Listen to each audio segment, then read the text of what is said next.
everybody. Good evening to all of you. Thank you for joining us today for this Compo Secrets Must Know Writing Tips. Okay, and the final boost for our PSLE students. So before I say more, I'd like to introduce the teachers here with us today. I'm teacher Mavis, and we have here with us teacher Mrs. Sham Hui and also teacher Ryan. Okay, so if you have any questions, just ask us in the chat or using the Q&A function. Okay, do not spam. Just ask once. If we missed it, ask again. Okay, if we will be getting you to participate in various segments of today. So also use the chat function to give us your replies and responses. Okay, so what are we covering today? What's the purpose of today's webinar? All the teachers here, Mr. Sham, teacher Ryan, all of us, we have marked thousands of compos. Okay, I think more than thousands are combined. So many years, right? We have marked many compositions, and the same type of errors or the lack of clarity come up all the time, right? So why we call it compo secrets is because these are not just regular compo tips, but after marking so many compositions, there are some things we really want you to know and to apply so that you can really improve your scores. Because some of you might be stuck at a certain grade, might be getting a certain score for a long time, and you're not so sure why not going up to the next level. So we are here today to answer those questions. And what you have to do behind the screen is to participate. So you should have your pen, pencil, highlighter, okay? All these things so that you can get ready to take down some annotations and notes. Okay? So hello, hi everybody. So they're all saying hi to us in the chat. Okay, so there are two parts today to this sharing. The main part would be, of course, sharing with you the compo secrets. And after that, I will be taking you through our new tool to help you help yourself improve your composition. Okay, so let me hand this over to Mrs. Shang. Mrs. Shang, thank you.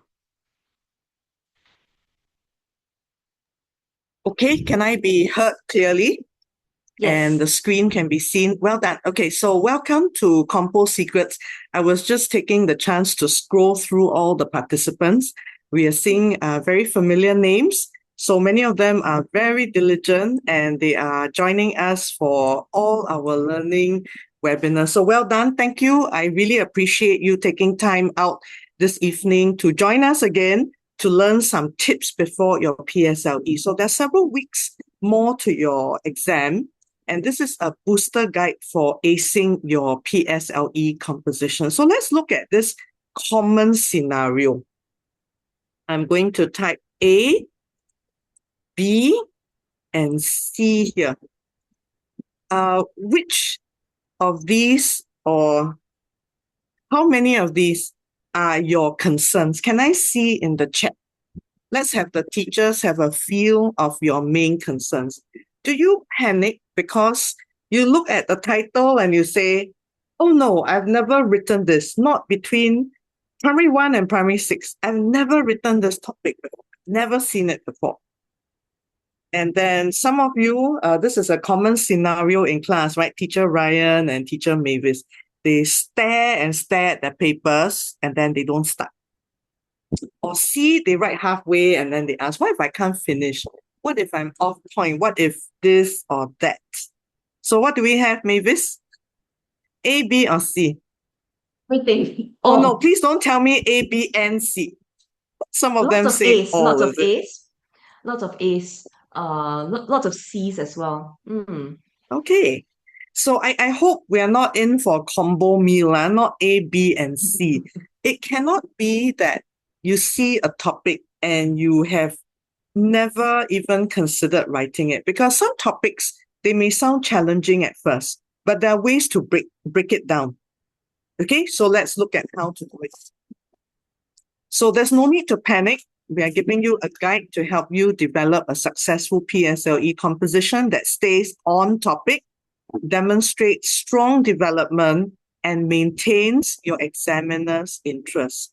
It's not just on topic, but also we also want to look at meaningful use of one picture, okay? So, or more. Some of you like to use two, but we don't recommend that you use all three topics. So in this guide, first of all, let's look at the first example we have. We look at a very popular topic, being responsible. So I think many of you have done being responsible, being kind, being compassionate, being this or that. It's a value. So being responsible is a very strong value all of us should have. And the picture prompt we're going to look at today is a clock. So all of you notice that there is time that is being, the time is given. What do you think 3:30 means here? Do you think it's 3:30 p.m.? Is it better to use 3:30 p.m. for your plot or 3:30 a.m.? So actually, when you are looking at a question paper, there are many things that you need to think about. Which would give you a stronger plot? Forgetting something that is at 3:30 a.m. or doing something till 3:30 a.m. and forgetting about your main task, or forgetting an appointment that ought to be happening at 3:30 p.m. Up to you, okay? I mean, there's so many ways to generate a plot, and the picture is actually a springboard for you to already brainstorm for some ideas, okay? So we use this theme of being responsible. Let's generate ideas. And we are also going to show you how you can use a story mountain or a summary approach to have a plot that's simple, to the point, and yet manageable within 40 to 45 minutes of writing time. Okay, and then we will share some of the hooks and conclusions. So let's look at step one, brainstorming. Those of you who have been with us for our regular classes, we have gone through all the steps, right? The teachers will take you through brainstorming and planning. So on your paper itself, during the PSLE, you also need to look at the guiding question. For all papers, they will give you guiding questions. Don't ignore them. Some of you like to start writing immediately.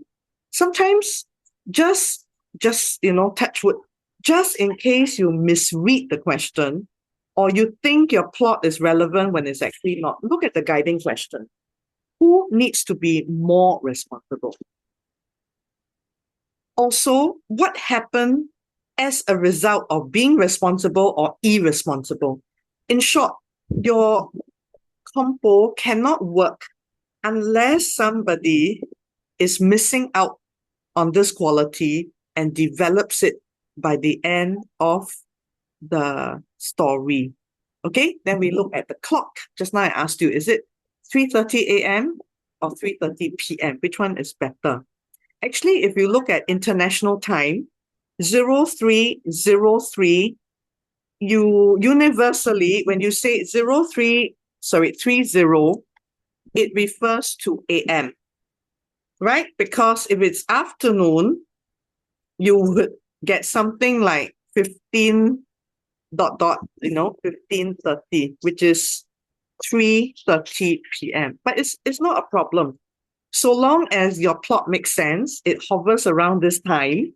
Somebody was responsible or irresponsible around this time, all is cool. Okay, any questions up to this point? Any concerns? Let me take a peek. Some of them are still asking for materials, is it? It's okay if you cannot take down everything. If you have a handphone, what you can do, take down pictures of annotations. Okay, I'm not going to write anything too hard to follow. So in general, before you ask us AM, PM, very simple. You think about international timing. 03 AM always. But not a problem, like I said, so long as something terrible is not done by this time. Okay, regardless of the event.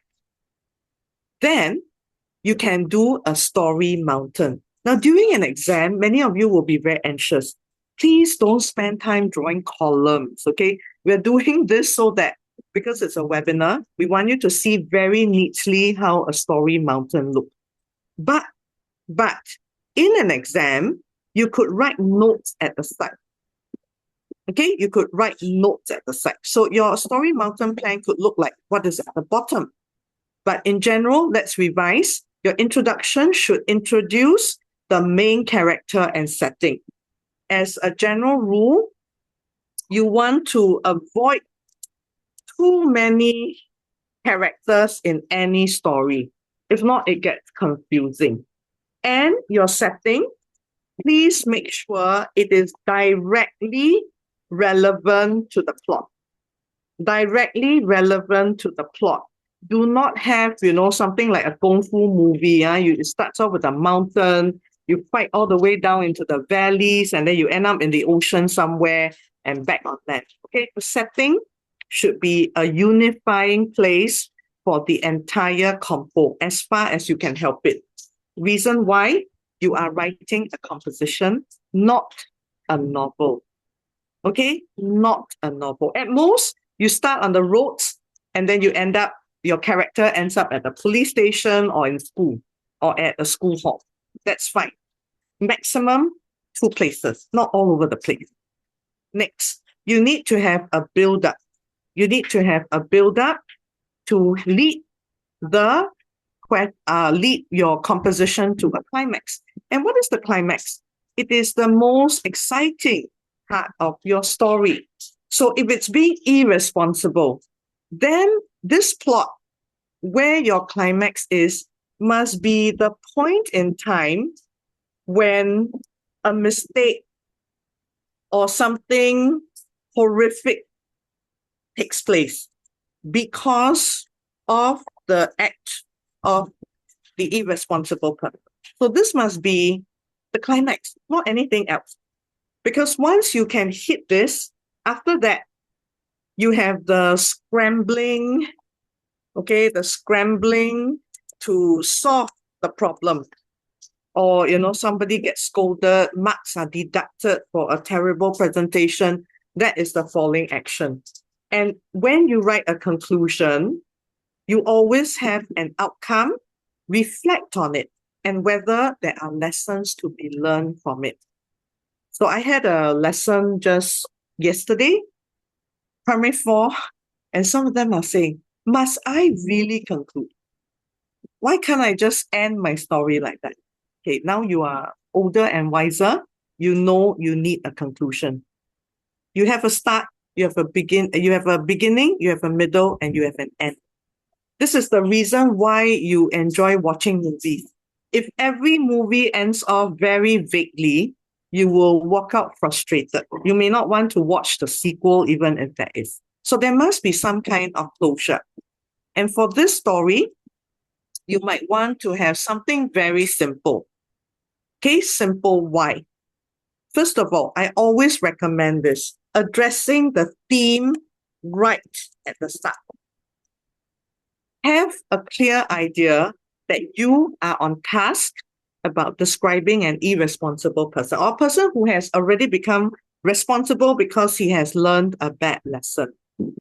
Then immediately have the rising action. What actually happens in school? So you notice the setting here is very clear. It is school related. It happens in school. Like I said, unity of time and place. So it starts with school and it ends off there as well. So because of the narrator's lack of punctuality, the group has little time to rehearse for the presentation and review their work before submitting it and presenting it to the classmates. So just now we said, because the climax needs to be the most exciting, okay, the most gripping part. It should also warrant, okay, some of you have your climax just in one sentence.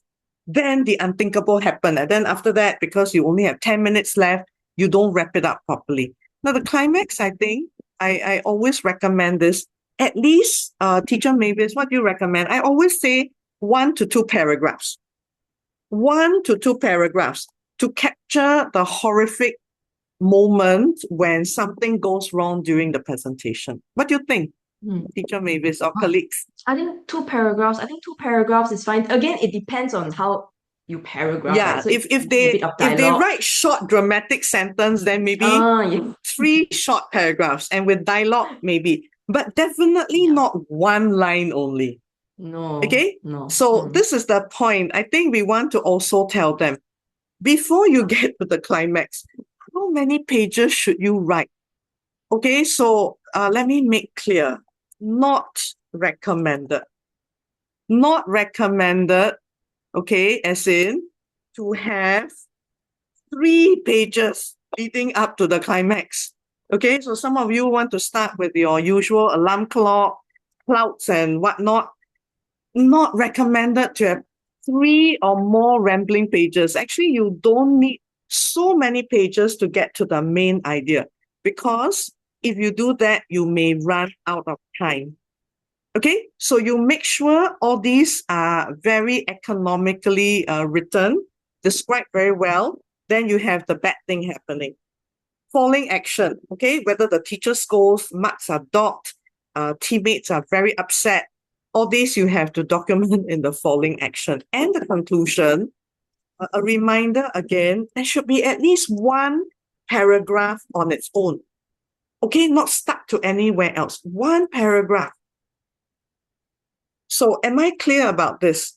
I mean, I'm not to say if you do anything different from what we're recommending, you are wrong. But you must remember, total time during the PSLE, you have 70 minutes to cover everything. You are not going to have the luxury of time to write 3 sites for everything, isn't it? So maximum total, most of you would be spending 40 to 45 minutes planning and writing. And you also need to have time to check. You cannot be writing to the last second. Why? Because you still have to check whether your situational writing is written properly. You want to just check in case you got the person you're writing to wrong or your sign off wrong. Okay, so total 40 to 45 minutes. Some of them are arguing, is it? I have 15 minutes. I've got students arguing with me. I've got 60 minutes because I only take 10 minutes on situational writing. Please think carefully. You need to factor in checking time. Okay, so let's get started. Today, we are going to focus on hooks and conclusions mainly. So how do you hook your readers? We have practiced several during my stretches lessons. Some of you like to start with a question, some of you with a quote, some with a dramatic, bold statement, some of you with an opinion, sound effects. I think the I know most what you're going to overused say. one. Let's do a reality check. Which is the most overused sound effect for primary school kids? Can all of you guess? Let's see whether great minds think alike. What's the most overused sound effect? Yeah, they Have are they? aware. They are aware. Yes. They are aware. Everyone says, ring, ring, Ring, the ring. alarm rang. Yes. Yes. Why does everything have to start before you climb out of bed? Unless your compo is directly relevant to being late for school. Okay? Now, fluffy clouds fortunately cannot make any sounds. But there we have vivid description and dialogue. Your vivid description must be relevant. Okay, so again, many of you are fans of clouds. I don't know, of birds, of flowers, Yeah. of people doing Tai Chi in the park, very, very popular. How is this relevant to your plot? Again, you can have Tai Chi. Okay, maybe the topic is emergency. One of the old folks doing Tai Chi collapsed to the ground. Okay, then that makes it making sense. Okay, so you have a very beautiful site at the park and then something happens. So please make sure you cut down on writing for the sake of writing. Okay, we stick to some basic tips that we are going to look at. So let's look at student A. Student A. All colleagues here, I think we have seen this opening probably more than a few hundred times. Once I was blah, blah, blah. Okay, so I want to say this. This is not wrong. Actually, it's commendable effort. Don't you think, colleagues? there is an attempt to bring out the theme right at the start. Once I was very irresponsible. This is not wrong. It's actually relevant. But what happens when you do, here was what happened, ... This becomes cliche. This was what happened. Here was what happened. This was what happened 2 months ago. Then you have another cliche. So you are thinking, oh, I'm doing a dramatic sentence. I have ellipses to create suspense. I'm using onomatopoeia, which is a sound word. I'm doing vivid, what you call visual imagery. And then you see clouds, birds. I looked at my calendar and I realized I was very late for school. Okay, very fine. Like I said, it's not wrong because you were irresponsible. Okay, so you're late for school. Fine. And this was because I was playing computer games the whole night. Now, all of you tell me, put in the chat, okay? C for content, for plot. How many marks do you think your teachers feel like giving you already? Feel like, okay? Can you type into the chat? So you just put C, a certain mark, L, a certain mark. Don't put 0 because there are no grammatical errors. It cannot be 0, okay? Maybe some of them like to just put 0. Not 0. What have they typed in? Wow, there's a huge range. Okay. There's a huge range. Okay, in general, for content, we have it hovering around 8 to 10. Okay. Yes. Content, so definitely 8 to a 10. pass, right? It sounds like it's relevant. And then Oh, some are giving really high content marks. Yeah. For language, it would likely be a pass as well. It's a very harmless way of writing. But there we are. Many of you are not aiming. Are all of you aiming for 18 out of 36? I'm just curious. Is this your ideal score for the PSLE? You're aiming for just pass and just pass. Okay. Is it? So this is the thing. Now what should you do if you want to get 25 and above? Okay, I think many of them are hoping for a strong score. Some of them even hoping for full marks, which is all possible. If you're asking me, is it possible to get full marks? I've had students who had full marks for their prelims. Full mark.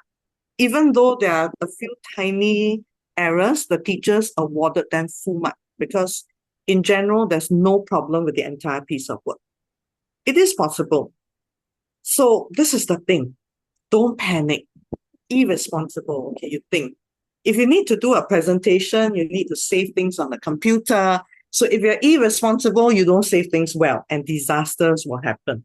So when writing, this is our first tip. Use scenarios and details that are familiar to you. So what if you don't save files? You don't even work on a computer. Then don't write what I've chosen to write. You choose another picture. You choose another picture, another problem to surface.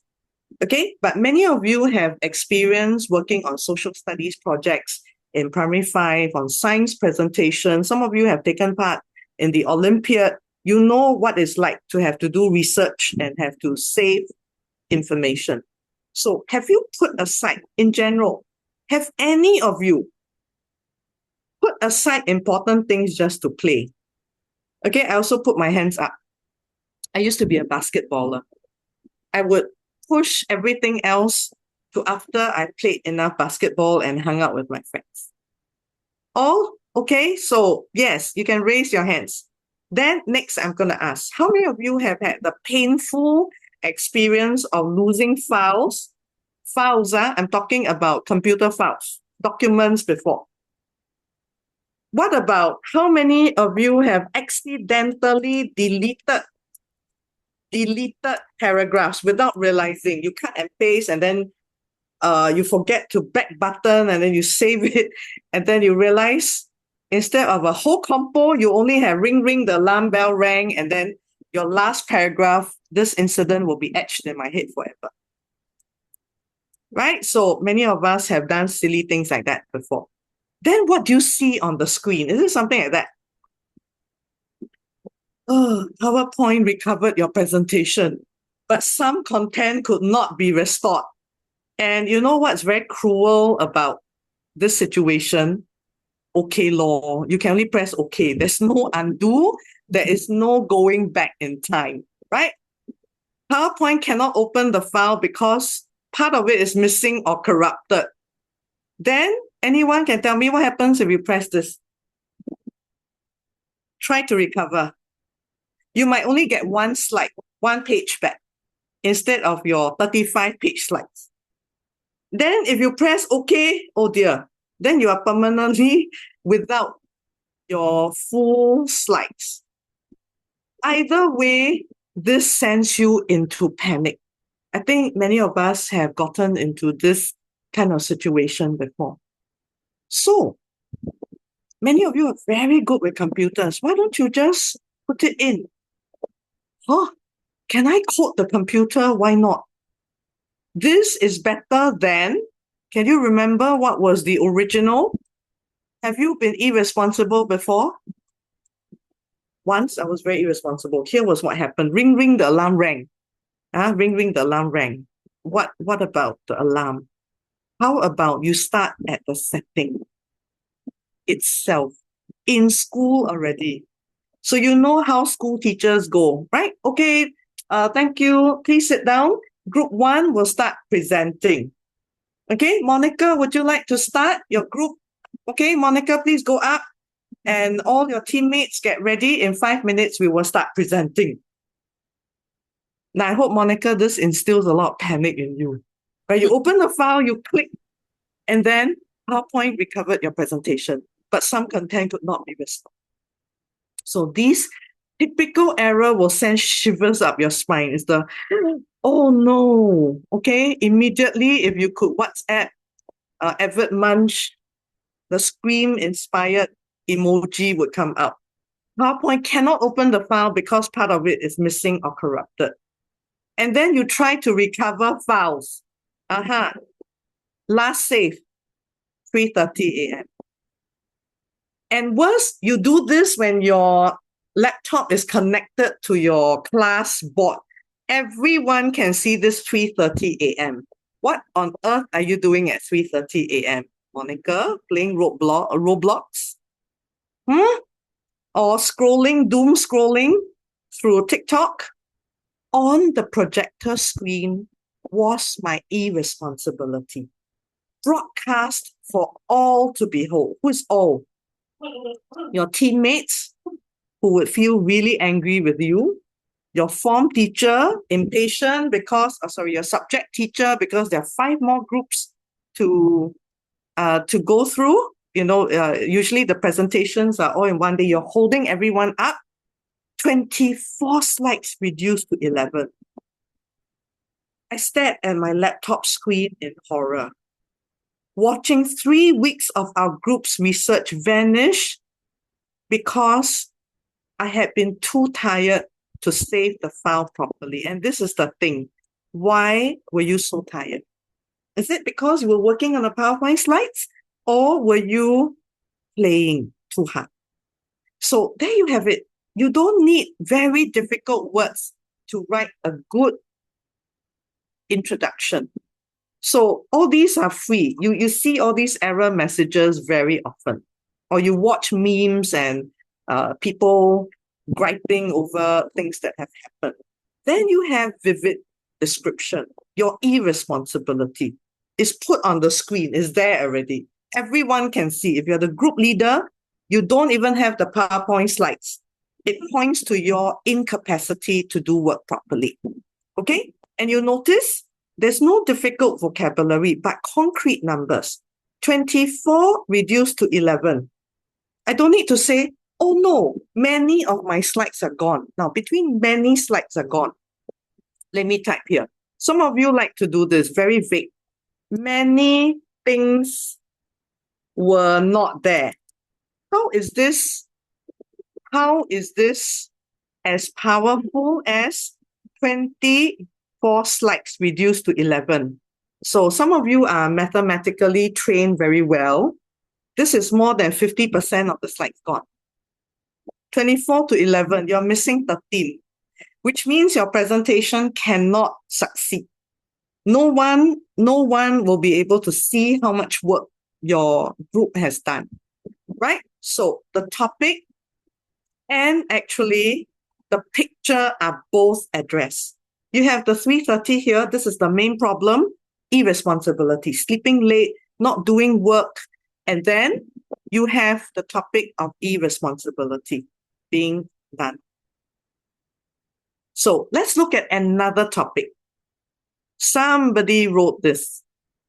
Let's look at what another student wrote for another topic. A proud moment. This is again a popular topic. A proud moment, it could be something like a victory related topics. Can all of you suggest what could be another topic that's similar to this? Is it an achievement? Some of you had this before, an achievement. Showing improvement. Now, all these could be Overcoming a possible. challenge. Yeah. Yes, overcoming a challenge. Mm. Okay, then we have another kind of typical setting. I think these are people who are fans of what you call fairy tales.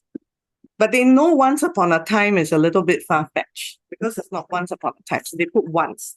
Once I finally did good for my exams, and it was like the greatest achievement in my life because I always failed in my maths. Okay, this is my biggest peeve. I don't understand how you can own a subject. I always fail in my math.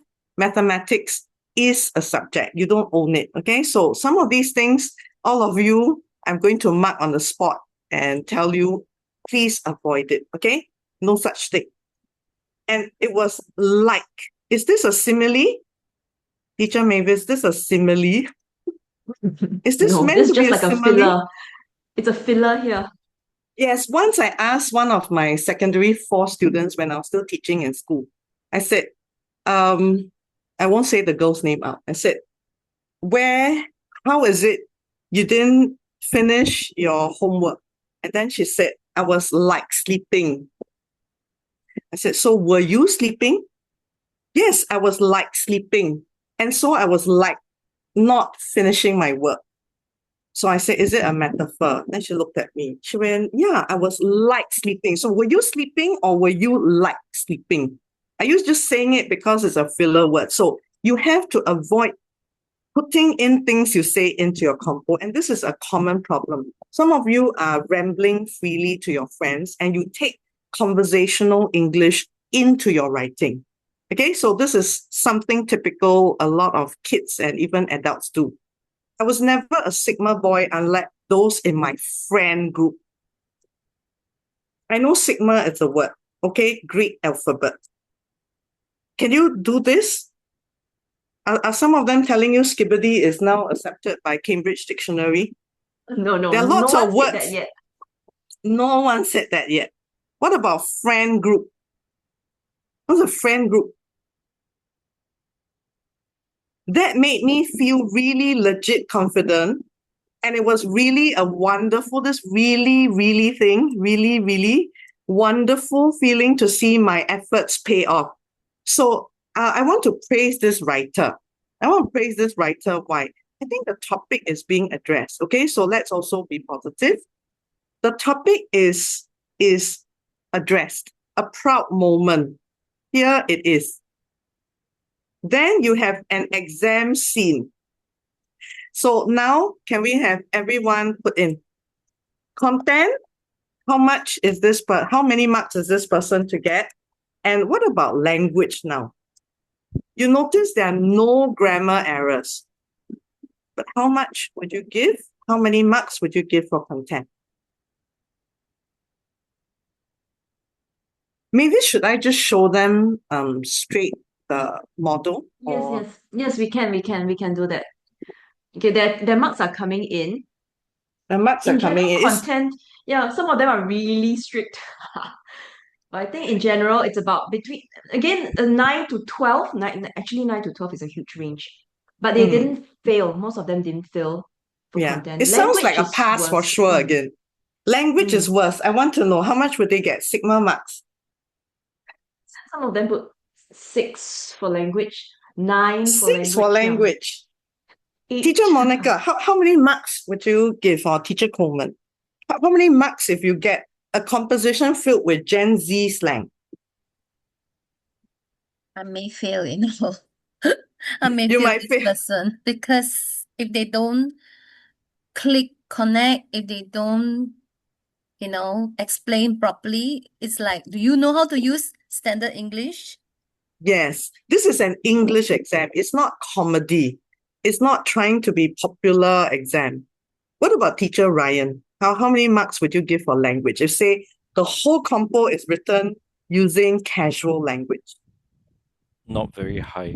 No, same thing. Someone asked, say something was accepted in Russian. I say, then please write it in a Russian language paper.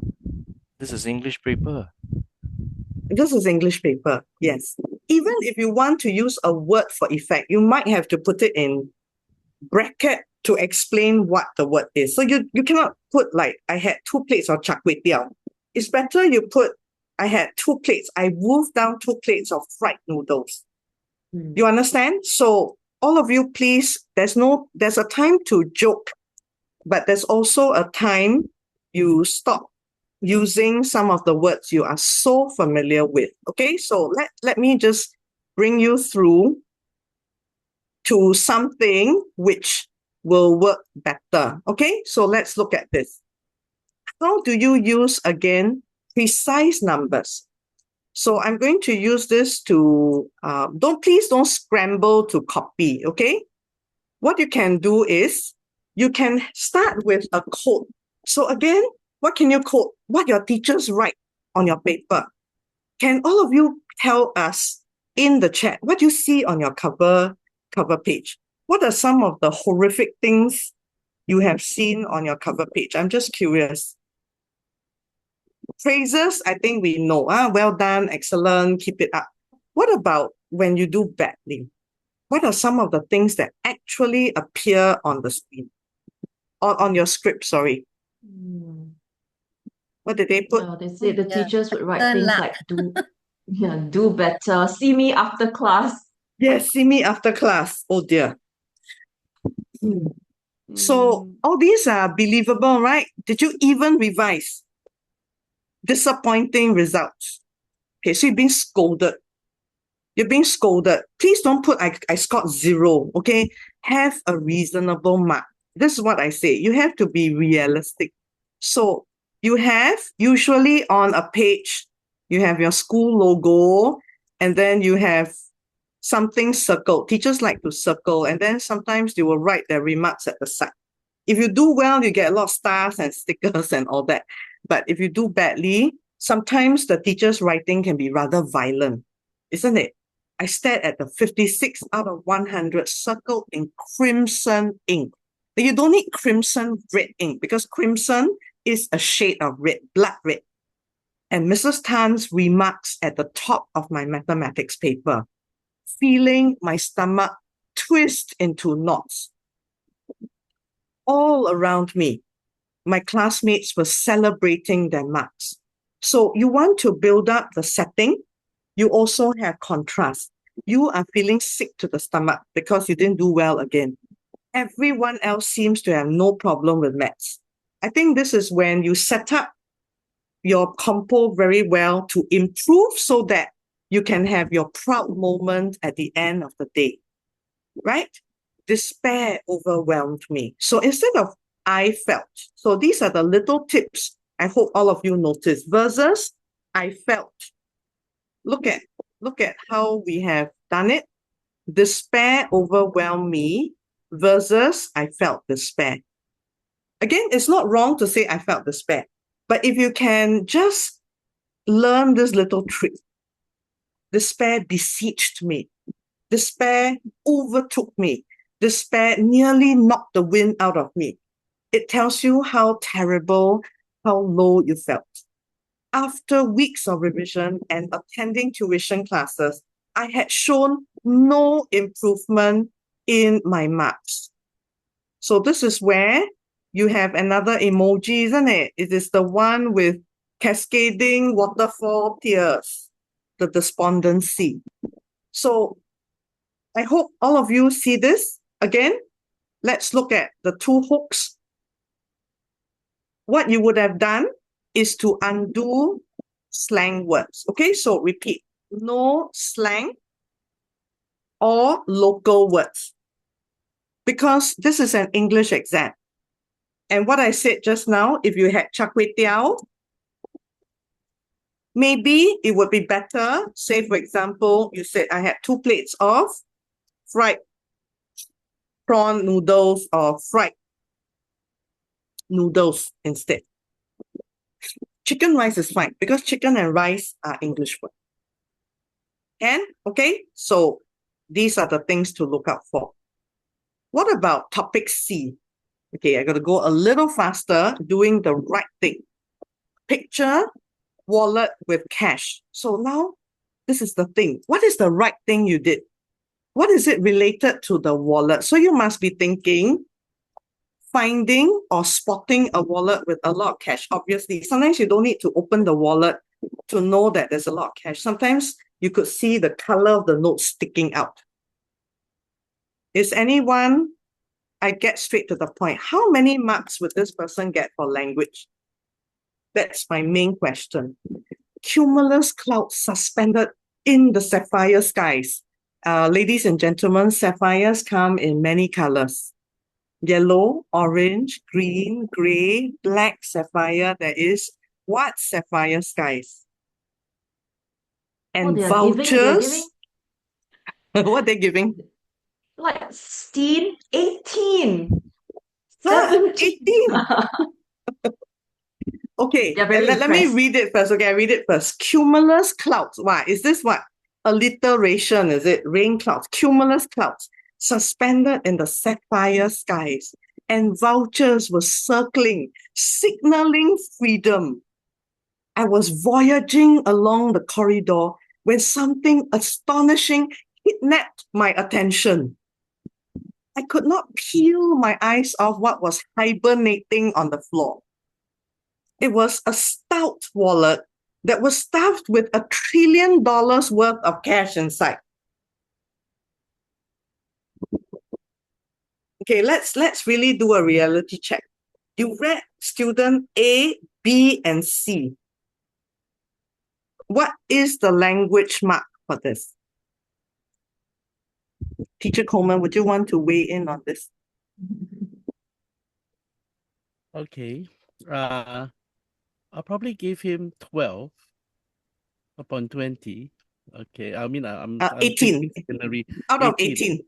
So in the vicinity of 10 for effort, but there's problems. Okay. One, malapropisms. Strange usage of certain words. Number 2, hyperbole. It doesn't make me respect the composition. It doesn't make me believe the composition. It made me laugh. Thank you for entertaining me, but you're supposed to touch me, convince me, not present me a comedy. Okay, unless the piece asks for a comedy. Okay, yeah. All right. So there you are. Yes. And the worst hyperbole, all of you know how many zeros there are behind $1 trillion?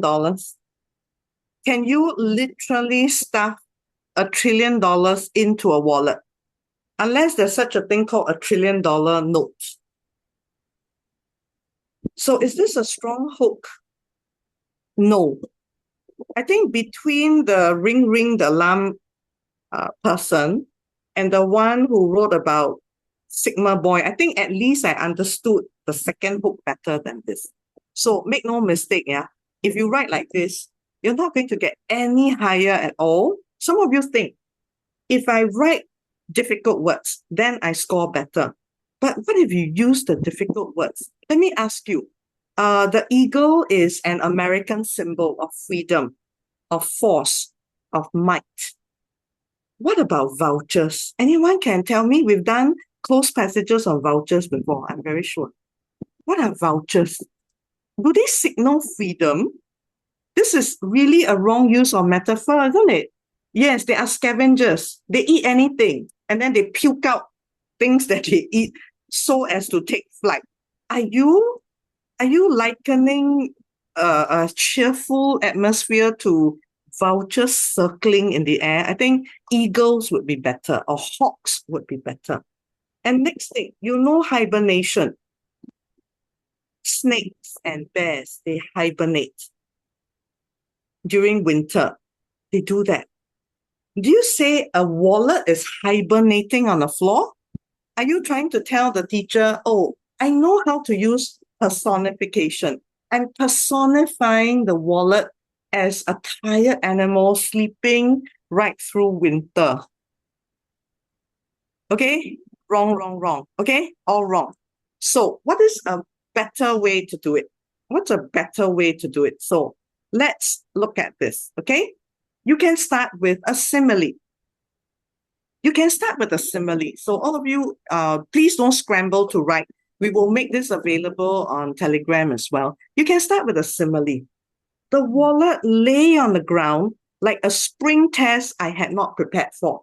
Now, why is this relevant? You're in school and you saw a wallet. And what do your teachers like to give you? Surprise test, spring test. Now, some spring tests cannot be studied. Your morality. When you see a fat wallet with notes, what do? What kind of test is it? Are you honest? You're going to return it or you're going to pocket it? $50 note spilled from its edges. More money than I had ever seen in one place. Some of you, of course, will say, oh yeah, my daddy, carries many notes. Now, you have a narrator who tells you, I have never seen so many blue notes at one place. It is believable because not everyone's parents carry much cash. And for a child to see so much cash all at once, there's temptation. You can buy a game with it. You can buy many Robux cards with it. Minecraft, whatever. You can go to 7-Eleven and you can buy a whole stack of Google Play pop-up cards. Around me, the corridor buzzed with students. So again, school. Show not tell, you know it's school. Rushing to their next lesson. Completely oblivious to the fortune at my feet. Here, it tells you there is temptation. It's like lottery, you struck upon treasure. I had just seconds before someone else spotted it. Mere seconds to decide what kind of person I truly was. So some of you might be thinking, okay, I will step on the wallet, pretend I dropped it, and then put it quickly into my bag. I think this is what the narrator is thinking. You just have a split second because people are along the corridor. There could be some other person pretending to be his, that the wallet belongs to him. Okay, now, method 2. You can do direct speech. Is that yours? The prefect's voice cut through the corridor as he pointed at the wallet sprawled on the floor. So you happen to be in front of the wallet, a prefect happens to see it, you happen to be nearby, and he asks you, is this yours? Is that yours or is this yours? He pointed. Same thing. You see this is recycled. But here you have a little difference. Because somebody asked you a question, you only have 1 second to pretend to be normal. Because if you take too long, obviously you're not the owner. This person has even a shorter time to think than this one. This one, you can wait for more people to pass, right? But here, someone's asking you, is this yours? All around us, students rush past, completely unaware of the fortune at my feet. The same thing. 3 seconds. Should I do what is right? Because if you don't speak up, if you say no, then the prefect will pick it up and bring it to the general office. This is the standard procedure. 3 seconds. Should I do what is right? So let me ask all of you a question. Which hook is better? The one with the simile or the one with the direct speech? Which one is more effective considering you have 40 minutes to write in your exam? What have they chosen? Simile or direct speech? More direct speech. Very good. You see Mm. why this is enhanced? Here, at least the theme is out. Now, what theme can you be tested for? Being responsible, being honest, right? All these are possible themes. So, like I said, don't Shouldn't panic. say, Some themes you are shouldn't actually mention interrelated. dilemma. Dilemma, yes. Yeah, correct. Themes, dilemma, a moral choice, doing the right thing, right? Being honest. All these are possible topics. So let's look at conclusions now. Okay, I'll really speed up at this point. No, Nearly. don't worry, Mr. Shah. You have time. You're Okay. doing great. So Yes. do the following conclusions sound familiar? Okay, now we're gonna do a vote, huh? Okay, you are allowed to blush as you vote. Which of these have you used before in your writing career between primary 1 till now? I learned to be better. This incident will be etched in my mind forever. Yay, I know this word etched. So cool. It's a strong verb. I went home and told my parents what happened. They praised me for being a good child. I was very happy. This day will be etched in my memory forever. I will never forget what had happened. I changed for the better and learned never to repeat the same mistake again. Lots of C's. C is extremely common. C is extremely. Okay, A very lot of good. them all. Yeah. So I'm very happy you didn't say A, huh? If you are stuck at A, I think you will be writing what many other students in Singapore would be writing. Okay, this thing will be etched in my mind forever. Maybe this is funny. I'm teaching Sec 1s to 4s as well. A is still used by our secondary Yes. school students. Teachers Yes. agree? Yes. Yes. Teacher Coleman. I don't know why A is like etched in their head. It's like a permanent, what do you call like a classic? It's like Coke, it never goes out of fashion. Don't do this, okay? Don't do this. What does it mean to be better? And why do you need people to praise you if you're doing what you should do? You should focus on yourself. So I have some tips for you. Focus on the main character. Okay, and worse, maybe I've got those. They reflect on behalf of other people. The thief learned to repent. The prefect learned to be better as well. And as for me, I went home and got praised. They're like 3 split reflections. Please don't do that. Focus on the main character. If you write as I, then what did you become after this incident? Make it very clear. Okay, and what is the mistake? What do you never want to do again? Tell a lie, be dishonest, or to covert, as in to be greedy for what is owned by other people. Make it very, very clear. Okay, so OMG, Mr. Shah, I would like don't to do just this. add. I'd just like to add something just a little bit. So how do you know you have written a good conclusion? You can just test this out, okay? All right. You just, after you've written your conclusion, cover the rest of your composition and show your conclusion to a friend and ask your friend, can you guess what my compo is about? If they say, actually, I don't know. Yes. Then- We have looked at 3 then, topics now. Being responsible, a proud moment, doing the right thing. What are these compos about?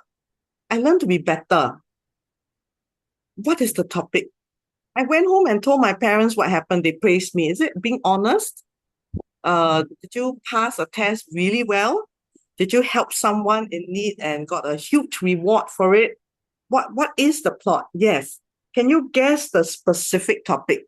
If your answer is no, then you have to rewrite it to be a little better. It's not a matter of adding many more words. It's a matter of writing better. Okay? So, we have some tips for you. So how do you write a better conclusion? You can circle back.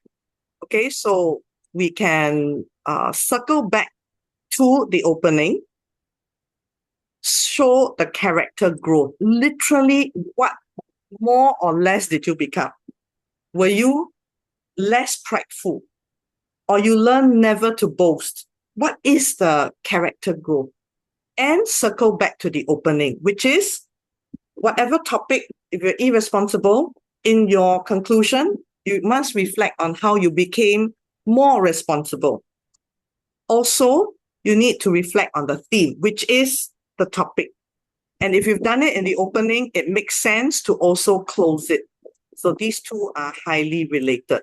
And next, don't write things that are very vague. Or worse, end off with a strange rhetorical question. So, readers, do you think I improved? And then you end it. Okay, you're not going for sequel 2 or PSLE, right? There's no sequel 2. So use specific details. So let's look at how you apply the same things. Okay, so here is the magic. Here's the magic. Where's the magic? Green to green. Here. So just now we had PowerPoint, all the terrible messages. On the projector screen was my irresponsibility. So now you look at the hook. Teacher Mavis had a very good tip. When you look at your conclusion, does it reflect the theme? So you see, 3 weeks later, our group was assigned another project. Now you have the same scenario, similar scenario, sorry.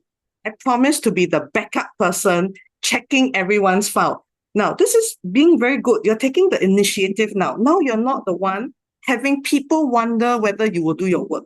You will also check other people's work, particularly if you play the leader role.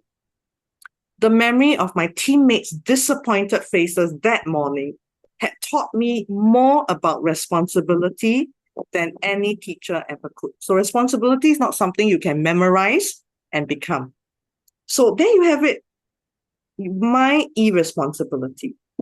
And now you are demonstrating responsibility. How? You are going to be checking work. Okay, so you're looping back. There's nothing complicated about this. You're just closing the story and saying, I learned to be more responsible. Okay, got it? Let's look at the next one. A proud moment. So we started off with all the terrible results. All the terrible results. So you've got disappointing results. 56 out of 100. And now, wow, a total difference. As I admire the top marks on my cover page that day. So initially, you've got the angry teacher with 56.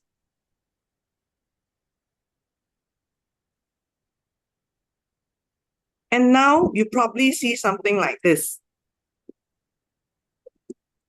Well done, keep it up. Way to go.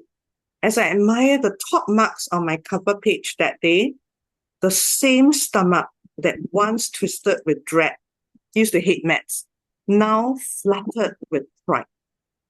You see here? Here is dread, phobia, I hate maths. I'll never do well in maths. Now you've got pride. So if you look at emojis even, initially it was really terrible. And now you are beaming with pride. See, no difficult words. You don't need dramatic words even. It's fluttered with, or beamed with, fluttered with pride, or it was filled with pride. The boy, that means the narrator himself, who could not solve basic algebraic equations, had finally cracked.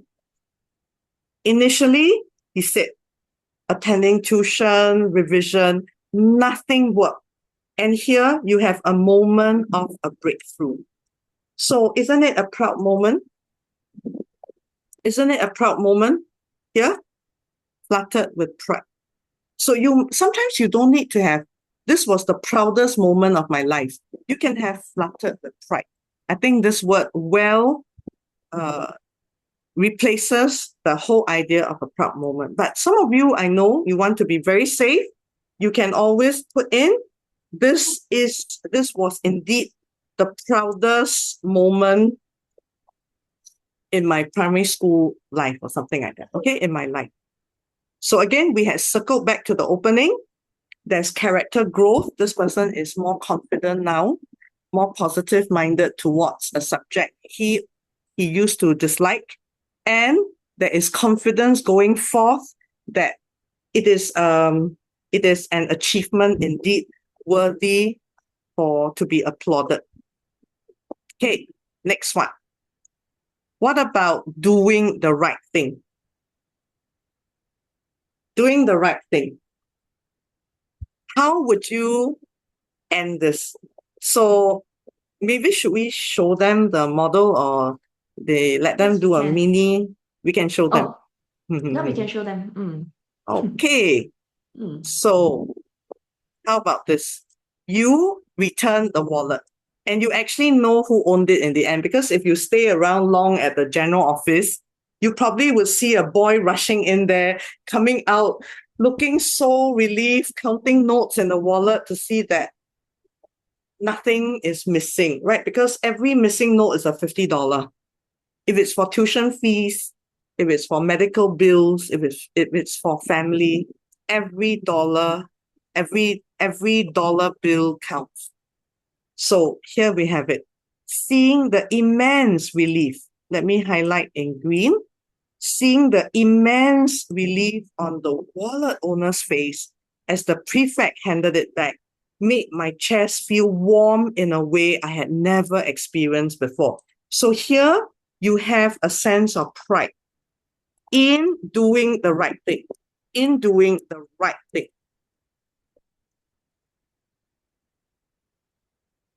Okay, and this feeling that you have done the right thing brings joy to you.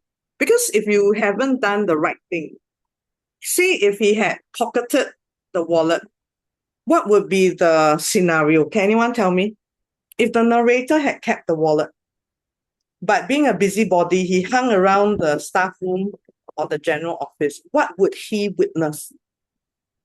It would be a boy coming out crying, sobbing on the phone, maybe telling the mother, I'm so sorry. I don't know how I lost it. I'm so sorry. I'll try to save up for this month's tuition fee. I'm sorry, Mom. Right. This could be what was heard. So the opposite would be you return the wallet back to its rightful owner. You see that your correct action restored some kind of peace back into that person's family. You did what was correct because that person really needed the money. It makes you feel a sense of pride. Okay? It feels a sense of pride. You feel fuzzy. You feel warm. Every $50 note for his tuition fees was still there, and his grateful tears told me I had made the right choice. Here, the topic is out. Walking away from the scene, I understood that doing right is never about expecting a reward, or the other way, some people do the right thing. Why? Because they have a motive. Oh, if I pick it up and return to the prefect, and if it's the head prefect himself, maybe he would nominate me to be a prefect next year. Some people are thinking like that. You never know. So in reflection, you want to be mature. So you're doing it because you're not thinking if there is $350 in the wallet, maybe that boy will give me $50 to buy a Google Play card. So this boy is telling you, no. It's not about getting a reward. How many percent do I get back if I were to be honest? It is not that I want to be nominated for prefect or model. You know, I think in some of your schools, you've got honesty award, values award. You get some kind of certificate. It's not for that. It is about having nothing, no guilt on your conscience. Okay? This is what it means to do good. You are guilt-free. There is nothing on my conscience, and you can sleep at night. You won't think, oh no, I shall return the whole wallet. Oh no, I look at the boy. What if he gets scolded? What if he fails his PSLE because he didn't pay his school fees? Then you have all these questions. As a result of you stealing somebody's wallet, what would happen to be that person, right? And you can't sleep. So again, we've circled back to the opening. We have showed the character's growth, and there's one clear message. Do the right thing because it brings you joy and you have no guilt for the rest of your life. Mr. Can? Sham, Yes. Mr. Sham, there's a student who asked a question. I just want to address it. It's related to the wallet one. So Anahat asked, how about plot twist? Like he takes the wallet, but after seeing the boy, being very sad, he gives it back and apologizes. The first thing I want to say is this thing about plot twist, right? So actually, Anahat, what you mentioned is not really a plot twist. It's someone feeling guilty and deciding to change their behavior. So I don't think that's considered a plot twist. So the Yeah. first thing about plot twist is we do not encourage you putting in plot twists for the sake of it. It will not get you better marks, especially, and you might end up sabotaging yourself because very often, firstly, we don't have time to do all these twists and turns, and it can then become confusing. Because you have written a really good composition, then towards the last two paragraphs, you suddenly started twisting things. And so that's not advisable. There is no Yes. need to Yes. design a plot In twist. fact, I think if all of you agree, even when you watch a movie, of course, ideally, Iron Man shouldn't die. But then if for the sake of making everyone happy, he's resurrected, it's like, it takes away, you make everyone feel so sad and then suddenly he jumps up again, is it? It can become anticlimactic even. So remember, you only have 40 to 45 minutes. You are not writing a drama serial. Do what is right. Okay, then some of them might be corny. Can I write about writing a compo about doing what is right? Someone has asked me that before. Can you write about writing a compo about the topic? And my answer is, do you have time to set it up so obviously that the teacher can catch the joke behind it? And it's not a joke. You are doing an English exam. Okay, so we want to repeat this. You're not doing a creative writing competition. If you're doing a creative writing competition, sure, you can have plot twists. If you have all the time in the world, like 2 months to write for creative composition, you can rewrite and have it really long. But even then, most competitions give you a word limit as well. So I hope all of us have learned what is pertinent. Don't take the PSLE as a playground for you to experiment. The PSLE is a test to sum up all you are capable of up to this point. It is not for you to be popular. It's not a lie detector test of anything. You write well and you will be rewarded. Should we show them the rubric to revise later?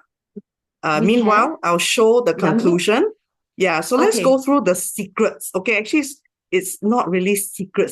All of you know this. I'm very sure all your language teachers have nagged you to death, understanding the theme, plan with the story mountain. Or if you don't like the story mountain, I shared this in a previous boot camp. I said, you think, what should be the climax be about? And then you work 2 steps back. And certainly it won't be the clouds, for sure. It will be the backstage. If you're doing nervousness, overcoming anxiety, don't have birds chirping. Start with rehearsing your speech. Or with lines like, what if I go blank later? Or you start with the MC announcing. Mix up. Mavis Tan from Primary 6 Courage. And then you feel like giving up. You feel like running away already. Okay, so start where you should. Craft a strong hook, avoiding cliches. Instead, use directly relevant reported speech or quotes. Stay relevant.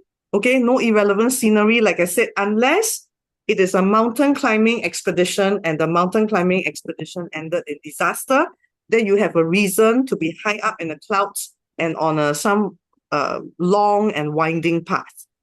Vivid but natural language. Don't be pretentious. Just now, Teacher Coleman mentioned malapropism. A bit of hyperbole is okay, but it cannot be comedic. So if you say, my arms felt like they were on fire, it is okay. But don't put something like, my arms nearly turned to barbecued satay. Is that supposed to be funny? My arms felt like they were barbecued satay or barbecued chicken wings. I get it. You're in pain. But what are you seeing? Some of you are hungry. I haven't eaten, by the way. So you get hungry. Instead of feeling sympathy for the person whose arm is aflame with searing pain. So vivid, but natural. Don't try too hard. Next, do show not tell. Facial expressions, actions, dashing out of the room, face falling, tears streaming down from the eyes. All these are natural reactions. Document them. And sometimes, again, instead of I ask my sister to go out angrily, why don't you just have dialogue? Get out of my sight. I hollered. Okay, so sometimes dialogue instead of sentences to say what you did. So actions, if you give instructions, this is a good way to actually write it out. Okay, actions, you can actually replace flat statements. Next, tone. Match words to the story's mood. So if you're frowning, it can be radiating with, okay, let me say, can you say, Jim?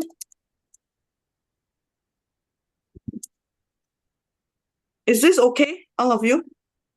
Jim was radiating with sorrow.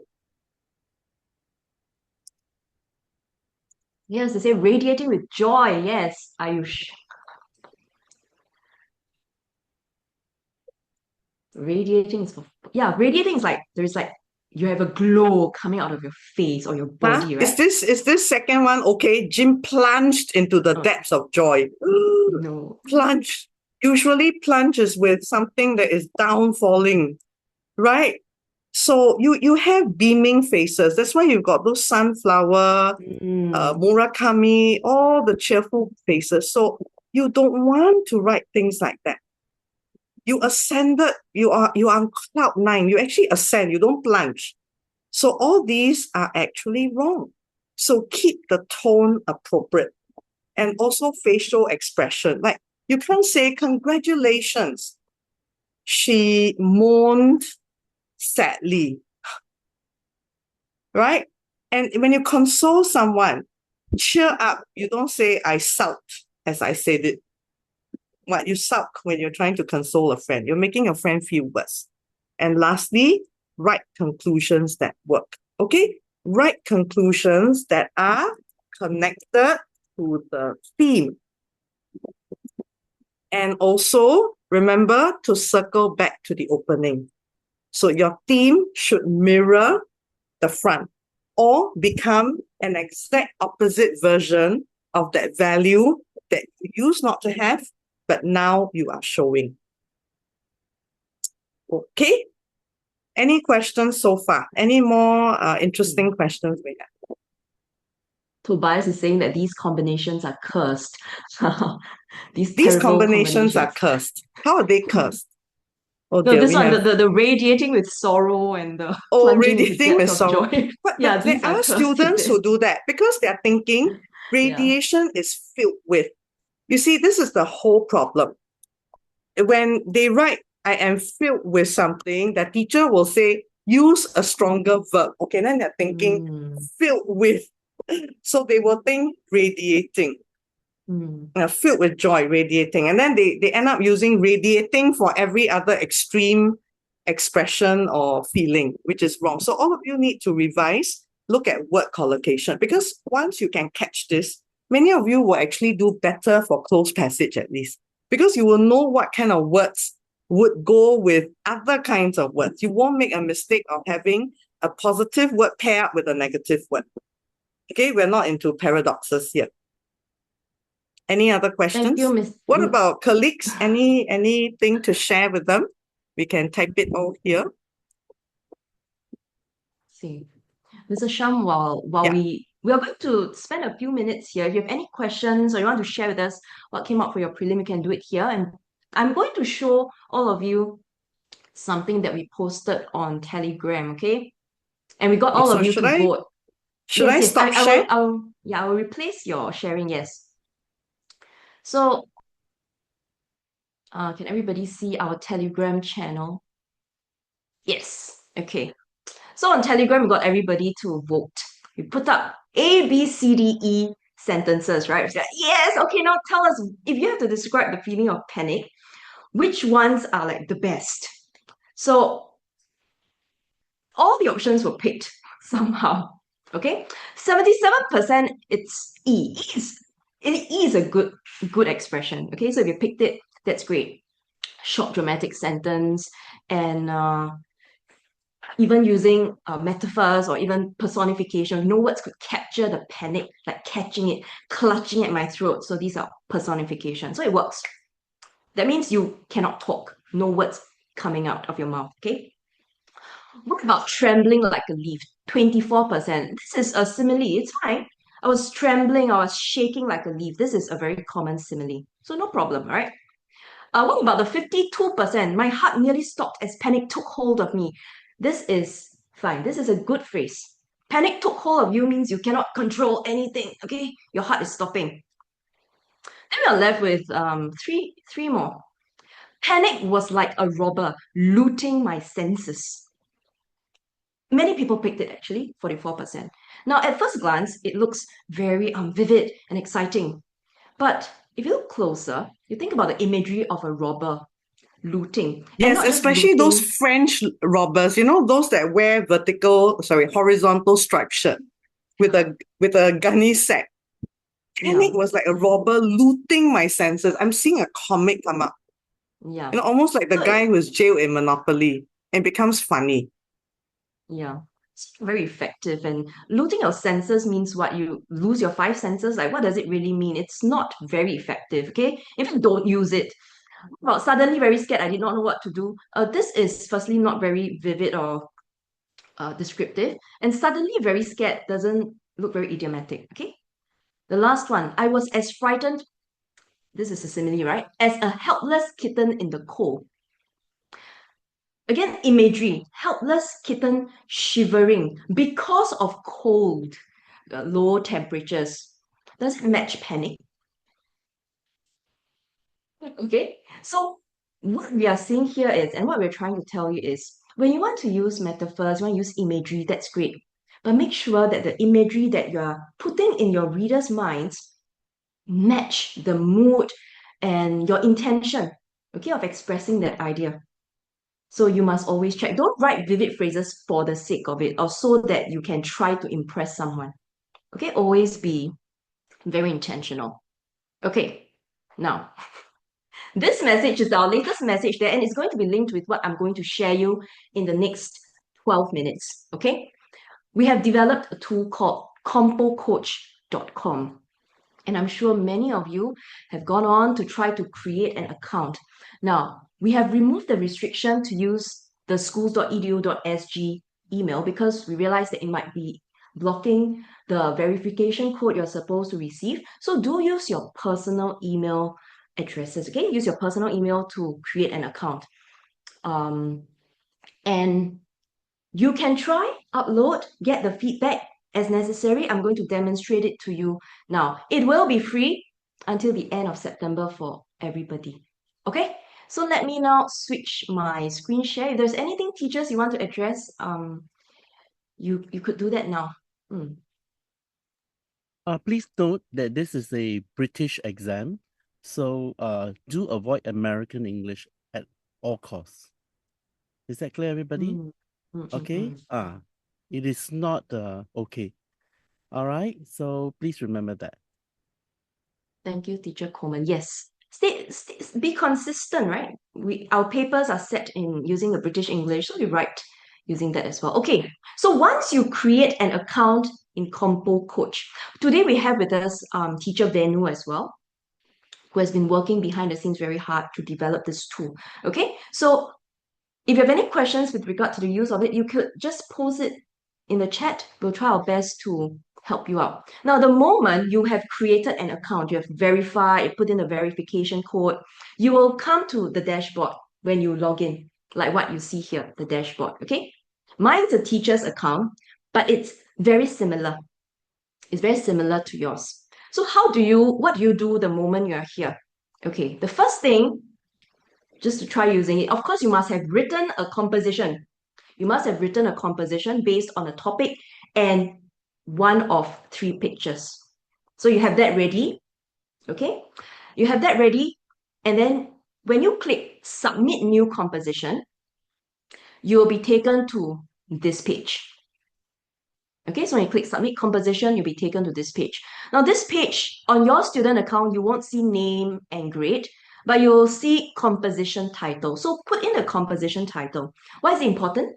Because when the tool grades you for content, they are looking at the composition topic, whether your content is matching the topic or not. So it's important to put in the composition title. Okay. The next thing you want to do is to tell the tool what pictures you used. So you can share all 3 pictures or the one that you used. That's also okay. You can share all 3 images at once. You can drag and drop. Okay. But let's say it's a bit troublesome for you to upload the photos. No worries. You can actually describe them. Describe them, okay? So like the first one, the one I'm going to show you later, a tray return area at a hawker center. This was a past year paper. A man turning up the volume of his TV to the maximum, and a reserved seating sign in a public bus or train. Yeah, just be descriptive. What do you see in that photo or picture? Now, once you've done that, you're ready to upload your composition. Now, there are 2 things you can do. First, you can upload images. That means the full page, okay? When you take a photo, make sure it's clear and straight. You can upload multiple pages, images. You can also upload PDF. Like for some of you are doing online learning, right? When you submit your homework, a combined PDF. That work as well. Or let's say you have typed out your composition. Of course, you should be writing because that's what's going to be happening in the exam. But let's say you typed it out and you just want to check your work. You can copy and paste your whole composition here. Okay, so there are a few ways to upload your composition. So what I'm going to demonstrate now is I'm going to upload a composition. Okay, I've dragged and dropped it here. Now, once you've dragged and dropped it here, you'll see all the pages. Mine's a PDF, so it's showing me all the pages. And the first page is actually the question page. So I already put in the requirements here. So I'm just going to cross it up, okay? So that the program doesn't have to read that page. And this is also where if you need to rearrange the pages because your sequence was wrong when you scan the pages, you can do the rearrangement here. Okay, now once you're happy with the rearrangement and this is your composition in the right sequence, you can click Submit for feedback. Now, once you click Submit for feedback, you have to wait a while because the tool takes time.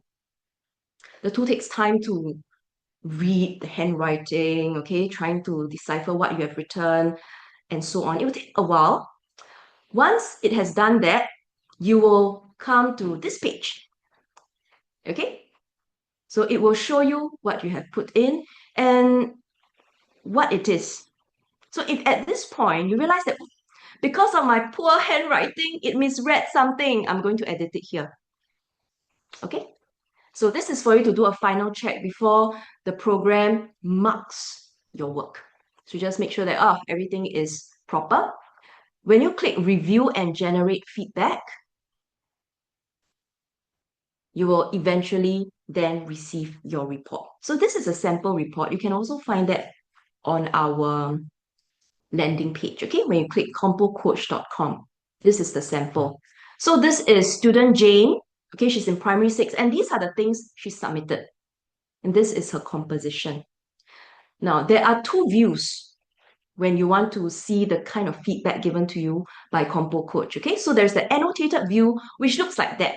So you see your whole composition, and then there are labels scattered, okay, pointing towards certain parts of the composition like that. This is one view, annotated view. The other view is the report view, which goes by paragraph, lines and paragraphs. So if you prefer this look, because some students might think, it's neater, you can go ahead and refer to this. The annotations are the same. It's just presented differently, okay? So this is the report view. It also gives you a quick summary of critical means errors you've made, okay? Polish, things that you can improve, and things that you've done really well. So you get a feedback breakdown like that. Now, when you're here, there are lots of buttons, lots of colors. You can click on the legend to find out what does it mean when there is an exclamation mark? What does it mean when it says SP or T?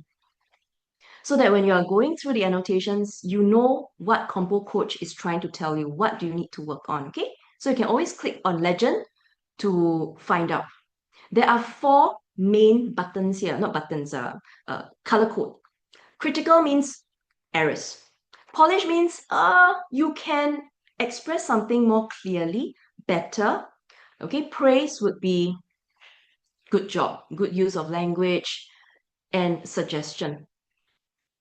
So once you receive this, you can explore, all right, spotting spelling errors like that, tense errors, or even suggestions. Let's say this is a 1-sentence paragraph, but it's super convoluted. It's a run-on. So Compo Coach will tell you, this is a run-on. There are too many ideas, too many commas. And then Compo Coach would give you a suggestion, like what it could be. Okay? So Compo Coach would suggest, and this is also where you can start to do your corrections on your hard copy. Okay, you can do your corrections on your hard copy. Now, for those of you who want to print, say, I want to print this, or parents, you want to print and look at it, you can print it. Okay, you can save it as a PDF or print it using your printer. So you can save it or you can print it, okay? Just to take you through this. Oops. Now, the last thing I want to show you on this page is that there is an improved version. You know, at MindStretcher, we give you model compositions, and these model compositions are written by teachers like Mrs. Shum, for example. But what is this improved version? It's the improved version of your composition. So if you had not made mistakes, okay, and you have used phrases or language properly, this is how it could look like. Okay, so this is like your version of the model. Now, once you've seen your model, you scroll down and you look at these feedback, okay? We give you feedback based on content. So we highlight things like strengths and areas for improvement for every descriptor. So relevant, because you uploaded the pictures, right? And the theme. So now it's giving you, Compo Coach is giving you feedback. What are the strengths? Oh, you were really good at using the image prompt. Okay, it's spot on. And you also talked about the internal conflict of the character, which shows that it's sometimes not so easy to be considerate. There was dilemma, but there's also room for improvement. Okay, so it does connect to the theme, but maybe we could use more imagery and stronger context related to the reserved seating sign. So once you get the report, take some time to digest and read these comments given by Compo Coach, okay, for both content and language. So grammar, spelling, and sentence structure, how did you do? When it comes to vocabulary choice, like just now we discussed, right? Were they appropriate? Were they effective? Okay, and did you organize your idea? Just now, some of you mentioned, I don't plan. But if you don't plan, then your organization might not be so ideal, right? So over here, it says, well, it's a good beginning, middle, and story arc, but the transition between paragraphs could be smoother. Use of linking words, okay, making sure there are no logical gaps, etc. So Compo Coach will give you a score. Yeah, like somebody's just asked, yeah, a score, okay? But the key thing is, students, I think all the teachers will tell you, the score, why do we put it at the bottom? It's because the feedback is more important. You learning from your mistakes and you understanding what you should work on is the most important. Okay? Yes, this also suggests how the essay can be better written. Yes, I just saw this, so I'm going to just go back here. The marked version, see there's improved and marked. Okay, the marked version is basically Compo Coach's marking. So everything is being labeled here. If you want to see a clean, improved version, you can just click on improve. And this is clean, improved version. Okay. Okay, students, you Oh, all have that okay, how do I use this vibe going on now? Okay, don't worry, all right? Enter the app and play with it. like any one of your games. This is infinitely more useful. So, okay, don't worry about, oh, what is this window? What is that? What is this? Okay, go and explore it. Okay, Yes, that's also it's part of the yeah. fun. It's actually very intuitive. All of you are digital natives, so it's very intuitive. The steps are there. There's step one. Look at this. Let me show you. There's like submit, transcribe, verify, generate feedback. So we have put in a sequence for you. You just have to create an account first. Create an account, log in, and you can start submitting compositions. Okay? And on this page, if you have submitted 3 compositions, they'll appear here on your dashboard. Okay? They'll appear here on your dashboard. So it's all recorded. All right, I'm going to pause here. Moses, Venu, if there are any questions you want to take at this point, we could do that Yeah, as well. sure. No, I just want to thank all the parents and students for dialing in tonight. Maybe if you could just pull up the sample compo. Oh, okay. So, now I just wanted to just share with the students here as well. Like Teacher Coleman said, actually, the marks are not the most important thing. And I know a lot of people in Singapore always say that. But in this case, I think we are being very factual lah. The main bulk of this, right, is to show where improvements could come from, to also recognize where you're doing well, and then to suggest concrete ways to improve, right? That's why we actually spend a lot of engineering work to make this. If Teacher Mavis shows the inline edits, the non-report view, the annotated view. So here, right, is also where sometimes you can throw essays into ChatGPT and then it change the whole thing, right? That's not so helpful. I mean, you have your own story, you have your own style, you have something that you're trying to say. So what we try to do here is to look at what you're trying to do and how do we make it better, right? So you see over there the 2 complete ideas joined without the right punctuation. These are all ways that, yeah, you're already doing something quite interesting. So let's improve that. Okay. So the feedback is really meant to help you improve, both incrementally as well as in terms of bigger leaps. When you go to the improved version, we'll show you how to use better language and so forth. So do encourage you to actually look through the feedback. Yeah, and when you work through all of these things, it's a little bit like brushing your teeth. Right? Every day you do a little bit, you can improve. Right? And of course, now we are about like 3 weeks away from the exam. But I thought a lot of you here will want to do quite a lot more practice, right? And then it's very hard to find time with your school teachers or that to mark for those of you who want to do a practice compo every day. So we decided we'll bring this out even though we're still improving it, and then make it available so that you can practice to your heart's content. I wanted to just say one last thing about the button in the bottom right-hand corner. There's a share feedback. If Mavis, you could click that. So, like we said, it is not perfect, For all these things where we do things automatically, we use a lot of different kind of AI inside to do this, but it's not perfect. And part of how you can help us help you better is to leave a few thoughts here. So we've just launched, so we haven't collected much feedback. But for those of you who have used our previous products, like the oral coach that came out 1-2 weeks before oral, 4,000, we gave 4,000 automated feedback within the span of those 7 days. And I think a lot of students benefited from that. And they shared feedback that we use to make this more useful for them as well as for future generations of PSLE students. So as you come across things you feel we can do better, please don't hesitate to let us know. We'll be very grateful for it. Okay, yeah, that's all I wanted to share. And I wanted to wish you guys all the best as well. There'll be many more of these events happening from our teacher Mavis, from our master teachers, all gathered here. Teacher Ryan, Coleman, Monica, Alvin, who have all spent this Sunday evening here. So please also head to our Luma. Maybe Mavis, if you could just type Yes. the address up. Yep. Yeah.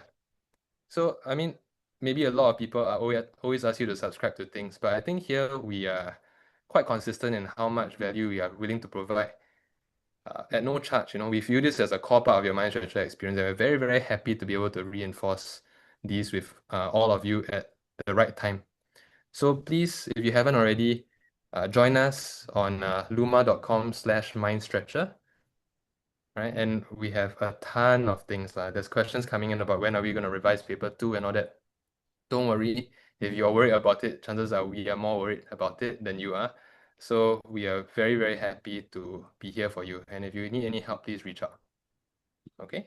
Yes. Yeah, that's Thank you, Moses. Thank you, Moses. Yes. So, our colleague is sharing all the Telegram channel. Please join us, all subjects, okay? The teachers, all my colleagues in the other departments are sharing a lot of resources with all of you. So please join the Telegram channel. And like Moses mentioned, the events are all here. Okay, there are some happening in September and so on. You could just register first and you get reminders. Okay? Let's see. All right, I'm going to stop share at this point. Are there any other questions, teachers? Anyone wants to? Oh, Alvin. Mavis, Yeah. hello, can you hear me? Just to bring out, I Yes. think at least 3 students kept asking how long should we write? I think their concern is, can we write too much? Is it possible we'll write too much? So they compare, like my classmates wrote 7 pages. I only wrote 4. So actually I find this quite an issue among the students because they think that if you can write 10 pages, you're like a 10 out of 10, but it's not true, you know. So volume doesn't indicate that you have cut all your grades, you know. It's like you really clear all the criteria. So I answered a few that minimum something like 1 and 3/4, but that needs to be qualified because if you're 1 and 3/4, you really build your story development with the mountain and your phrases are very well chosen. So if you think about it, right, the examiner is in a hurry to give you a mark. Who will get a higher mark? If it's very clear, concise, right? And precise, very accurate, very readable, very refreshing. So if you think about it psychologically, won't the shorter composition get a higher mark than the voluminous one that like 1 whole page is 1 paragraph? So I also want to add, handwriting is also very important. Some of you may write a lot, but you're scrolling. That's not a good sign as well, because many of your words can come across as being misspelled. Okay, can you hear me? Do you feel it? Yes, it's a bit Yes. echoey. So, Alvin, I think you need to turn off your computer speakers. I turn it off already. Okay, let me exit it. Hello? Can you hear me now? Yes. Yes, okay, sorry. I was trying to speak a couple of times just now, but I didn't know that you all can't hear me. Okay, when Moses mentioned that it is not perfect, nothing is ever perfect. Okay, so we need to understand that no tool is ever perfect. The reason why we say this is because we believe that we can even make this better, but this is an iterative process. Compared to what is available right now, I think this is a fantastic tool. Okay, this is my personal opinion because I write a lot of compositions, I write a lot of essays. Now, how students should make use of this is very simple. You see, the problem with using an AI tool right now, you can put it to Anthropic, you can put it to GPT, they give you your own essay. The problem is this, and this is the problem which I find happens in many schools, typical, especially in secondary schools. So they churn up these essays and the students just flunking lock, stock, and barrel. But there's one big problem with this. In an exam, you cannot do this. So what happens? You are stuck. Okay, so how we improve our English is always that we need to do it incrementally, your own version, and what the mistakes you make in that particular paragraph also, then you try to improve it. That is the only way to improve your English. There are no shortcuts. Okay, so we developed this tool because we find that it is a good tool to help students improve incrementally and progressively over time. Writing is a journey. This is not just a tool for the PSLE, it's a tool for all levels going forward. So I think it is important to understand that. So there are 2 ways to learn writing, right? Either you can memorize lock, stock, and barrel and reproduce it, which sometimes may be a little bit dangerous depending on the context. But the more constructive way but it again depends on the time you have, is that we try to improve our writing bit by bit, incrementally over time. But right now, we are a couple of weeks from PSLE, so we can do the brute force method in that sense. Okay, you can write and they help to correct. So it is a very important tool for Yeah. learning yourself. I think this is very important. So no tool will ever be perfect. No matter what tool we have, it can always be improved. And this is always our mindset. Okay, no tool, whatever you have, will ever be perfect. And that is because there is no such thing as perfection. We can always improve. I'm 53 years old this year. I used to be very good at English, but can I improve my English over time as well? Yes. At 53 years old, I can assure you my English is way better than it was when I was in secondary school, or even when I was I was at 43. So we can always improve our vocab, our style of writing, the different ways of phrasing. This is a given because writing, just like speaking, is a lifelong journey. So we need to understand that. Okay, cool. And to all the students and parents who ask about whether we have webinars going, yes, because our philosophy is we try to help as many students as possible. So going forward, please look out for many of these seminars. It can be paper 2, it can be bite-sized, whatever it is. And this is something which we try to help all students, not just in primary school, but in secondary school going forward. So of course, some of you are in primary school right now. So make sure after your PSLE, hop onto our secondary school bandwagon so that you see all the great things which are happening. When I say great, it means instructive and helpful things, which all students need. Because for us, our philosophy is always this: we will only do things which we find will be helpful to parents and students. We will not do things just for show. Because if you do things just for show, you're just wasting my time. You're just wasting your own time. So I think it is with that mindset that we are doing all these things. So please do hop onto the bandwagon and please use this tool. It will definitely be beneficial. We can absolutely guarantee you that. Okay. And one point about the marks. Okay, one point about the pages. Next time when we have time, we are going to demonstrate a person who writes 3 pages and a person who writes effectively and creatively for just 1.5 page. The difference is like a million miles. So it's not just about the quantity, it's about how effective you are as a writer. And it is also true, a word, when they say that a picture speaks 1,000 words, trust me, a good sentence would speak a few would creatively describe a couple of sentences all put into one. This is also a fact. So writing, you want to be good at it, there are only 2 ways to do it. You must improve your grammar, you must improve your vocabulary, and point that the different varied sentence structures. This is a journey. It will not happen overnight, but over time, all of us can become rather competent speakers. This is what we absolutely believe in. Okay? Yep. Back to the team. Thanks. Moses, do you have something to add just now?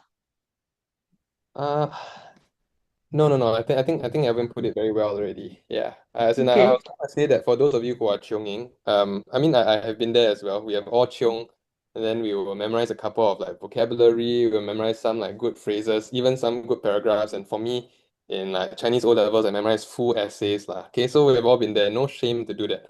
Okay, you only got 40 minutes in PSLE anyway. But even there, I think this is quite useful. You want to check if like when I did that, the biggest problem for me is that I couldn't find a teacher to mark, right? So when I tried to adapt my compos or my paragraphs and my sentences to a new topic, I don't know if I li ti, and in this case, whether I wrote off topic or whether I used it appropriately for this topic at hand. So what we have done is to take all the things that we do in our mind structure worksheets, right? Things like, okay, don't do run-on sentences, don't use certain awkward phrases, no gore, no violence, don't do things that will impede you and put your PSLE at risk. And we have actually shove it all into the tool, right? So and this is the base set of things that we already help you check for lah. So if you want to practice, even if you are chunging and memorizing stuff, I think this is a good one to double check that you are able to apply it effectively, at least not tragically wrong lah. Yeah. Yeah, that's Thank you, all I wanted. Moses. Yeah, thank you, Moses. Okay, thank you everybody for staying with us. And thank you for your excitement. Okay. Please sign up and start using the tool. I'd like to thank all my colleagues here tonight. I thought it was just Mr. Sharp and me, but all of you are here. So thank you, Teacher To let you Ryan, know, Teacher I think there are Coleman. some primary 5s here, Oh yeah, Oh, that is yes, yes. fantastic. Primary Well 5s done. and small 4s, yes. Yeah. Well No, I done, mean, all of you. I think Okay. that's what we as the teachers really love to see. right? As in the worst thing, I mean, like, when we say we only got like 3 weeks to PSLE, right? Like what Alvin said is a journey. The earlier you can get exposed to some of these ways of thinking, then that's where you can find your own path through. You can start to adapt and then you can find joy on the way. When you got 3 weeks, I can guarantee you all of your seniors here, P6, there's one thing on their mind, like they're gonna get it over and done with in 3 weeks' time. Right. But for you, you have 2-3 years to flesh this out. I think that's a huge privilege and good on you to join early. That's also why we always publicize all the events. So if you have siblings who are in your younger years, or you have friends with younger siblings, please feel free to invite them. I've always found this to be very good exposure. Yeah. And at one point now, with regards to PSLE, after 3 weeks, right? After 3 weeks, you can take a holiday until the end of the year. But when you go to Sec 1, the journey starts again. And trust me, Sec 1, there will be no more MCQ. Right now, your paper 50% MCQ, so you may get a really good AL score without being good in writing. This is the absolute reality. Whether you're good in really good English or not, we will be able to see when you go to secondary school, because there, most of everything is about writing. So it's important that you plug in again after your PSLE. When you start school, please plug in because we're going to give a lot of useful advice to everybody going forward, because it is absolutely critical. And the journey starts again from year one, Sec 1, whatever school you go to. It applies to all school. It doesn't matter whether you go to IB school, O-level school, it really doesn't matter. The same principles, the same concepts, the writing techniques will always be applicable across every level, every school. So I hope I made this clear, because many people don't have this. So it is a journey, yes, and it doesn't stop. Yes, for the PSLE, for primary school, it stops at the PSLE, but beyond that, there is much more to it. So the journey starts again. We continue from where we left off. So do remember to plug into a secondary school time when the time comes in. Very, very important, because we're going to share many of these tools, many of these new things which we absolutely feel that all parents, and we always welcome all students. Right now, we are not limiting to just this, because we always find that the earlier you know, the better it is, correct? So this must be the main. So please, if you invite your friends, your younger cousins, whatever, to join our seminars when you know of them. Okay, cool. Thank you. Thank you. Thank you, teachers, Teacher Monica, Venu, Moses, and Alvin for joining us. And thank you, all of you. It's time to go and wash up and go to bed already. Have a very good school week next week. And we hope to see all of you in our upcoming webinars, okay? Good night. Good night, everyone. Bye-bye. Bye.